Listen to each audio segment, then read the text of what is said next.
Салам достор, байланышта Санчо Бек каналы. Бүгүнкү тасмабызда кызынан дагы өмүр жолдошунан дагы бир заматта эле айрылып калган каарманыбыз мыйзамдуу жол менен канчалык адилеттүүлүккө жеткенге аракет кылбасын, коррупцияга малынып калган мамлекеттик кызматкерлердин бардыгы ага тоскоолдук кылып, башка аргасы жоктугун түшүнүп, күч менен маселени чече баштады. Анда иш мерчемин аягына чыгардыбы, чыгарбадыбы сиздер менен чогуу көрөлү.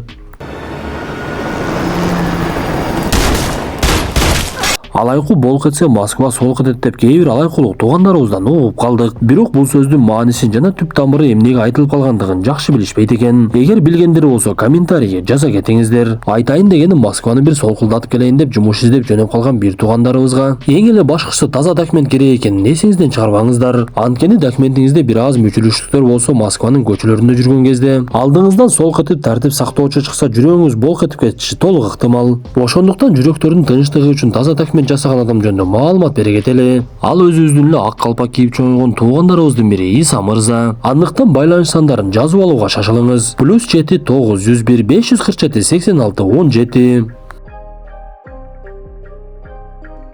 Кечки Лос-Анджелес унаа токтотуучу жайлардын биринде эски унаанын ичинде бир аял менен эркек мушташып жаткан. Бир кезде аял үстөмдүк кылып эркекке тапанчасын такап, "Мени унута элек болсоң керек, түрү суук" деп аны ошол жерде атып салат. Андан соң ал өлүктү унаанын арткы жагына сала баштады. Беттеште бутунан жаракат алып аксап бара жаткан аялдын аты Норт Райли. Ал жалаң сел-саяктар жашаган аймакка келип, ал жердеги токтоп турган унаага келип түшүп, бутун даарылаганча момпосу жеп жатып бир нерсе эсине түшүп кетет. Ал кызы менен мектептен чыгып бара жатып, башка бир кыздын апасы менен пикири келишпей, экөөнүн ортосунда бир аз ызы-чуу бар экендигин көрөбүз. Бирок Райлиге ал аял жаман сөз сүйлөсө дагы көңүл бурбаганга аракет кылды. Анткени бүгүн кызынын туулган күнү эле. Ал биринчи эле күйөөсүнө барып кызын ал жерге таштап, "Силер кечки туулган күнгө даярдана бергиле. Кызымдын курбуларынын бардыгын чакырып койдук. Мен жумуштан болушунча эртерээк келгенге аракет кылам" деп жумушуна кетип, бул убакта Райлинин күйөөсүнө бирөө келип, "Сен эмне ушинтип эле жүрө бересиңби? Мынтсең акчаны кыйратып деле таппайсың. Андан көрө бизге кошулбайсыңбы? Болгону айдоочу болуп бересиң. 10 мүнөттүн ичинде маселени бүтүрөбүз. Анан өмүр бою акчадан кыйналбай жашайбыз" деп аны бир нерсеге көндүрө албай жаткан. Кечинде каарманыбыз жумуштан келсе, өкүнүчтүүсү кызынын туулган күнүнө эч бир курбусу келбей койгон болот. Көрсө биз буга чейин көргөн Райли менен уруша кеткен аял каарманыбызга өчөчтүү айтыр, класстагы кыздардын баардыгын өзүнүн кызынын майрамдыгына чакырып коюптур. Анда Райли менен күйөөсү Крис кызынын көңүлүн түшүрбөйлү деп, "Биз өзүбүзчө деле ойноп келсек болот да. Курбуларың келбесе өздөрүнөн көрсүн, биз андан көрө паркка барабыз. Бал муздак жейбиз, Куликовскийдин тортунан алып беребиз" десе, кызы аябай кубанып, "Анда эмесе чамдайлы" деп эле кийинге жөнөп кетишет. Бул убакта Крис буга чейин аны менин иште деген Миккиге коңгуроо кылып, "Мен сен айткан нерсеге баргым келбейт, үй бүлөмдүн тынчтыгы керек" деп үн жазуу жаздырып калтырып коет. Кызыгы каармандарыбыз унаасы менен жөнөп кеткен кезде аларды бирөө аңдып турган экен. Ал башчысына коңгуроо кылып, "Мен булардын экинчисин таптым. Анын артынан бара жатам, эмне кылайын" десе, башчысы ага буйрук берип, "Сен аны сөзсүз өлтүрүп койгонуң. Өлтүргөндө дагы элдерге көрсөтүп өлтүр, булардын баардыгына сабак болсун" дейт. Бул кылмыштуу топтун башчысынын аты Диего Гарсия. Ал наркотикалык заттар менен алектенчү. Анын алдында канжалап олтурган адам буга чейин Криске жумуш сунуштаган Микки болчу. Көрсө анын максаты ушул кылмыштуу топтун акчасын тонош керек экен эле. Бирок Гарсиеге бул тууралуу маалымат жетип калып, ал Миккини кармап алып ошол жерде өлтүрүп салып, адамдары болсо Кристи өлтүргөнгө жөнөп калышат. Бул убакта каармандарыбыз кызын ойнотуп, ага бал муздак алып беришип, кызы менен атасы алдыга басып, "Райли, мен азыр майлык алып келейин" деп артка баскан.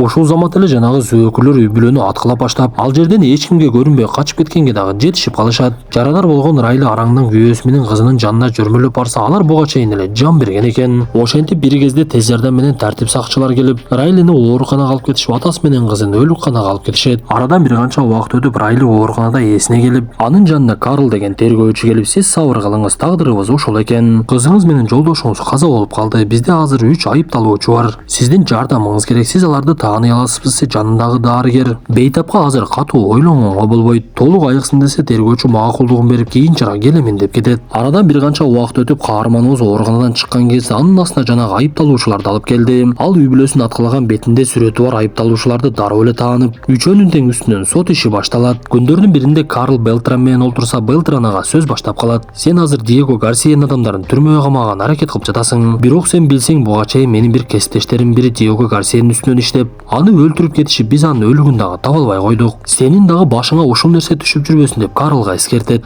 Райли үйүндө кызынын оюнчуктарын жыйнаганга аракет кылып чыдай албай ыйлап жаткан кезде анын үйүнө бирөө келип калды. Бул көрсө жанагы 3 айыпталуучунун жактоочусу Хендерсон экен. Ал Райлиге кайрылып, биз эми болгон нерсени артка кайтара албайбыз. Ошондуктан менин сизге сунушум бар деп аябай чоң суммадагы акчаны көрсөтөт. Анан дагы Хендерсон каарманыбыздын үстөлүнүн үстүндөгү дарыларды көрүп калган эле. Анда жини келген Райли: мен үй бүлөмдү жоготуп олтурсам, сиз мени сатып алганга аракет кылып жатасызбы? Мен оюмдан эч качан кайтпаймын. Сиз ошол жактап жаткан адамдар менин үй бүлөмдү өлтүрүп кетишти. Бул жерден чыгып кетиңиз десе, Хендерсон кетер алдында: сиз соттон баары бир жеңе албайсыз деп ал жерден кетип калат. Ошентип сот отуруму башталып, Хендерсон каарманыбызга ар кандай суроолорду берип, түн бир убак болсо, унаа жүрүп бара жаткан болсо, сиз бул адамдарды кандай кылып көрүп калдыңыз? Мен сиздин ар кандай дарыларды ичкениңизди билемин. Сиз болгон окуядан кийин келесоо болуп калгандай эле көрүнөсүз. Балким адашып эле бул айыпталуучуларды күнөөкөр деп таап жаткандырсыз. Сиз сөзүңүздү кантип далилдеп бересиз десе, жактоочунун үнүн уккан сот: менин чечимим боюнча айыпталууларга каршы так далилдер жок экен. Ошондуктан буларды сот залынан бошотуп жибергиле деп айтат. Муну уккан Райли эмне кылышын билбей сотко кайрылса, сот анын сөздөрүнө башын деле оорутпай, Райли жанагы 3 күнөөкөргө чуркап бара жаткан кезде аны электрошокер менен токтотуп калышат. Ошентип сот күнөөкөрлөрдү камабай эле каарманыбызды жинниканага жөнөтүп жиберди. Ушул убакта гана Райли башка аргасы жок экенин түшүнүп калды окшойт.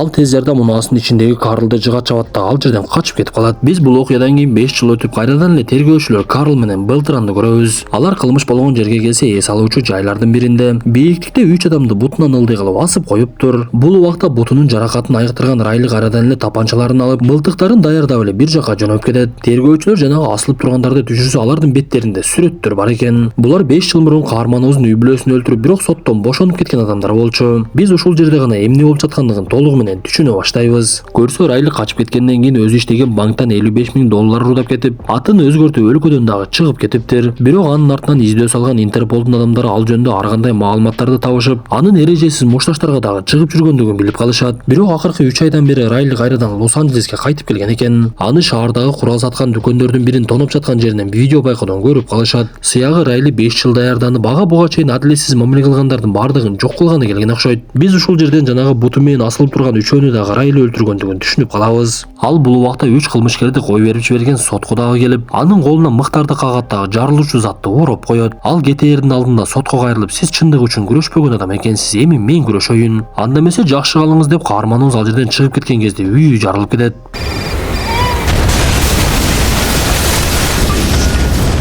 Бул маалымат дароо эле Карлга жетип, Карлдын айтымында Райли буга чейин соттон башка айыпталуучуларды жактаган жактоочу Хендерсонду дагы жок кылып салыптыр. Гарсиянын адамдарынын бири келип ага маалымат бере баштайт. Биздин адамдарыбызды түшүнүксүз бирөө өлтүрө баштады. Ал менимче 5 жыл мурдагы окуядагы болгон аял окшойт. Анткени ал биз сатып алган жактоочуну дагы, айыптоочуну дагы, жада калса сотту дагы өлтүрүп салыптыр. Эми кандай кылалы десек, Гарсия аларга буйрук берип, ал аял жөнүндө адамдарыбызга маалымат бергиле да аны ким өлтүрсө сүйүнчү беребиз деп жарыялагыла. Менин мындан башка олуттуу маселелерим бар деп жанындагы отурган адам менен сөзүн улантат. Көрсө, Гарсия дагы бул кылмышты түйнөнүн кичинекей эле адамы экен. Бул жанындагы олтурган адам анын башчысынын баласы болот. Акыркы жумада Гарсия товарынын бир бөлүгүн жоготуп жибергендиктен Гарсияны текшерип кел деп башчысы баласын жөнөтүп жибериптир. Ал адам Гарсияга: эгер маселени чечпесең, сенин дагы башың жок болот деп эскертип кетет. Бул убакта азыр Бишкекке алып келип жаткандай жаңы автобустун ичинде каарманыбыз бара жаткан кезде, анын жанында жаш бала мас атасы менен олтурган болот. Анда Райли жини келип жанагы мас кишинин артынан барып, аны тапанчасы менен коркутуп: сен мындан кийин ичкиликти таштагының, балаңды жакшы кара, ал азыр кичинекейлүү болуп алып сени карап жүрөт экен. Дагы бир ичкениңди көрсөм, мен сенин дарегиңди билип алдым, сөзсүз өлтүрүп кетем десе, жанагы киши жүрөгү түшүп макулдугун берет. Мындан соң ал Гарсиянын дагы бир кылмыштуу кеңселеринин бирин таап, ал жакта акча эсептеп жаткандарды аңдай баштайт. Бирок бир кезде эле бирөөсү каарманыбызды байкап калып, атыш башталып кетти.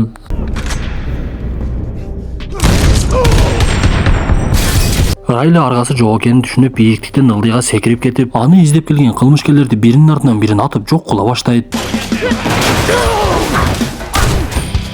Ал акырында акча санап жаткан башчыларына жетип, алардын бирөөсүн тирүү калтырып, андан өзүнө керектүү маалыматтарды коркутуп эле алып алды. Тирүү калган адам дароо эле Гарсияга келип, ага бардык нерсени айтып берсе, Гарсия эми гана жини келди окшойт. Ал адамдарына буйрук берип: силер жан сакчыларды дагы көбөйткүлө. Ал акчаларды албай эле өрттөп салганына караганда максаты такыр башка нерседе окшойт. Биринчи баңгизаттарыбызды урдап кетти, эми болсо акчаны жок кылды. Демек ал жакында баңгизат жасалган лабораториябызга барышы мүмкүн. Ал биз менен ойногусу келип жатат окшойт. Демек биз аны ошол жакта күтөбүз деп айтат. Бул убакта каарманыбыз унаасында басында олтуруп алып күйөөсү менен кызынын сүрөтүн көрүп кайгыга батып кээ бир учурда кызы көзүнө көрүнүп да кетчү. Бир маалда өзүнө келген Райли мылтыгын алып алып көздөгөн жагына жөнөп кетет. Бул убакта каарманыбыздын сүрөтү кабарчыларга жетип ал жөнүндө сыналгыдан берилип, аны адам өлтүргүч кылмышкер катары сүрөттөй башташат. Бирок социалдык тармактарда баардыгы каарманыбызды колдой беришти. Анткени анын үй бүлөсү кандай болуп өлгөндүгү тууралуу дагы сыналгыдан берилген эле. Бул убакта Райли Гарсия айткандай эле алардын лабораториясына жетип барып калыптыр. Ал мылтыгы менен ичине кирсе эле эч ким жок болгондугу таң калыштуу болуп, бир кезде ал жерде жарылуучу зат турганын көрүп калат. Ошондо гана Райли аны күтүп жаткандыгын түшүнүп, ал жерден качууга аракет кылып, аны байкап калган сырттагы адамдар имаратты жардырып жиберишет.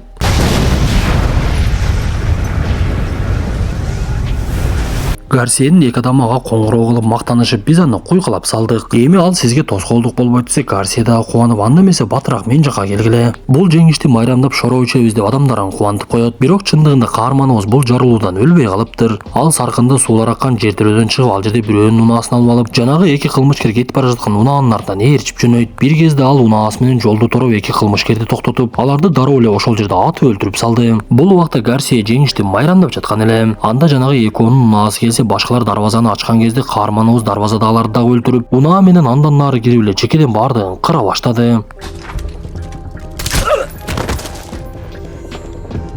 Бул Гарсия деле өзүнчө керсейгени менен коркок эле адам экен. Анткени ал октун үнүн уккан сайын жүрөгү түшүп, эмне кылышын деле билбей калат.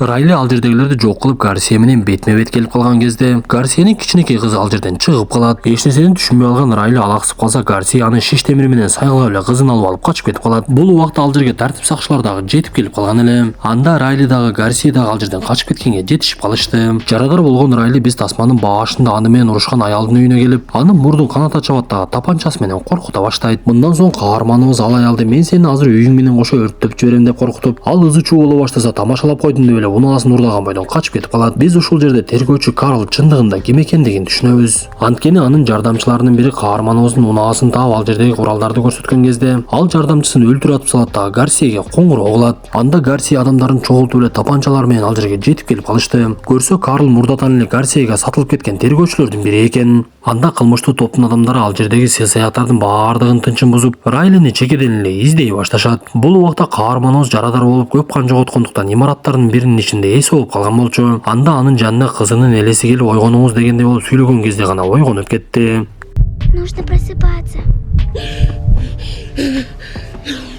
Райли ал жерге келип калган адамдардын бирөөсүн жок кылып, анын тапанчасын алып, жана байланыша турган рациясын дагы өзүнө алып алат. Артынан келгендерди да аткылап жок кылып, андан соң рация менен адамдарга кайрыла баштайт. Силер баардыгыңар кетип калгыла, менин ишим бир гана Гарсияде. Мен аны өлтүрүшүм керек. Эгер сөзүмдү укпасаңар баардыгыңарды жок кылам десе, Гарсия ага жооп кылып, эгер кыйын болсоң чыкчы алдыма деп эле кыйкырына баштайт. Бул убакта каарманыбыз буга чейин тергөөчү Карл өлтүрүп койгон Лисанын денесин таап, анын уюлдук аппаратын өзүнө алып алды. Көрсө анын максаты болуп жаткан окуяны тасмага түшүрүп элдерге билдирүү экен эле. Анда тергөөчү Белтран сыналгыдан каарманыбыздын тасмасын көрүп калып, ал жерден Карлдын кылмышкерлер менен бирге экенин дагы билип калат. Ошентип алар даректин кайда экенин билип эле дароо эле адамдар менен ошол жака жөнөп кетишти. Гарсия болсо жанагы сел-саяктардын арасына кичинекей кызды алып чыгып, Райлиге кайрылып, эгер сен чыкпасаң мен бул кызды атып өлтүрүп салам. 5ке чейин санаймын, батыраак чык десе, Райли аргасы жок, чыкканга туура келди.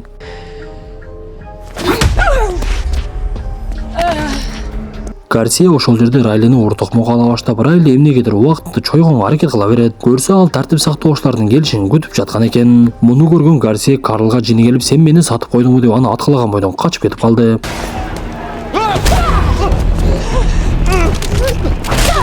Бирок Райли анын алдынан чыгып ортокмок алып тапанчасы менен такап турган кезде тергөөчү Белтран ал жерге адамдар менен жетип келип калат. Кантсе да Райлини бул нерсе токтото алган жок. Ал Диегону атып салат дагы. Биздин кээ бир саясатчылардын колуна түшкөн бюджеттин акчасын деле изин таппай калышат. Бирок Белтран анын кайда экенин сезип жаткан. Ал ойлогондой эле Райли кызы менен күйөөсү көмүлгөн жерге барган болчу. Ал тергөөчүдөн суранып, мага өлгөнгө уруксат бериңиздерчи, менин кызым менен күйөөм күтүп жатат. Мен үчүн эми бардык нерсе бүттү десе, тергөөчү болбой эле ал жерге тез жардам чакырып, арадан бир канча күн өтүп каарманыбыз ооруканада аман эсен жатканын көрөбүз. Бир кезде Белтран анын бөлмөсүнө келип, сиз көпчүлүк жасай албаган ишти жасадыңыз. Бирок сизди мыйзамдын алдында жоопко тартканга аракет кылып жатышат. Эми мен сизге ийгилик каалагандан башка аргам жок деп анын колуна байкатпай кишендин ачкычын салат дагы кетип калат. Ошону менен достор, бүгүнкү тасмабыз дагы аягына чыкты. Тасма жакса мыкты белгисин басып, оюңуздарды сөзсүз калтыра кетиңиздер. Анан да кийинки тасмадан жолугушканча ден соолукту жакшы карап, чыккан тасмаларды туугандарыңыздар менен бөлүшө жүрүңүздөр.